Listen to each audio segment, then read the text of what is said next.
শ্রবণ বাক ও দৃষ্টি প্রতিবন্ধীদের অর্থনীতির মূলধারায় সম্পৃক্ত করতে বিনা খরচে থাকা, খাওয়া ও শিক্ষার ব্যবস্থা করেছে ধানজুড়ি প্রতিবন্ধী স্কুল কর্তৃপক্ষ। দিনাজপুরের বিরামপুরের এই স্কুলটি আনুষ্ঠানিকভাবে চালু হবার পর থেকে প্রতিবন্ধীদের অনেকেই উচ্চশিক্ষায় আগ্রহী হয়ে উঠেছেন। প্রায় ৫ বছর আগে ২০১৪ সালে ১৮ জন প্রতিবন্ধী নিয়ে এই স্কুলটি শুরু করে ধানজুড়ি মিশন।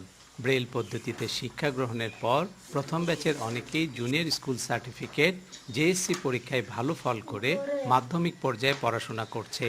বিশেষ শিক্ষা উপকরণ, ইশারা এবং কিছু সংকেতের পাশাপাশি শিক্ষকদের আন্তরিকতা এই স্কুলের শিক্ষার্থীদের যেমন আত্মবিশ্বাসী করেছে, তেমনি স্বপ্ন দেখাচ্ছে।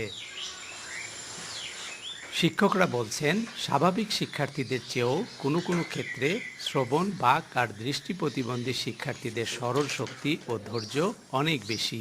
অন্যান্য যেগুলো শিক্ষা আছে, এখন যেগুলো শিখতেছি সেগুলো আমি শিখাতে চাই। আমি একটা স্কুল বানাবো, কম্পিউটার স্কুল। সেখানে আমার মতন দৃষ্টি প্রতিবন্ধীদের কম্পিউটার শেখাবো। রাইটিং ফ্রেম ও টাইলাসের মতো বিশেষ ধরনের যন্ত্রের উপর নির্ভর করে শ্রবণ ও বাক প্রতিবন্ধীরা যে শিক্ষা নিচ্ছে তা অর্থনীতি ও সমাজের মূল ধারায় যেতে সহায়তা করছে। ইশারা ভাষা যে শিখায়, যেটা এটা মনে রাখার বিষয় আছে, যেটা আমরা মনে রাখতে পারি না অনেকেই, কিন্তু এরা এটা খুব সহজেই রপ্ত করতে পারছে।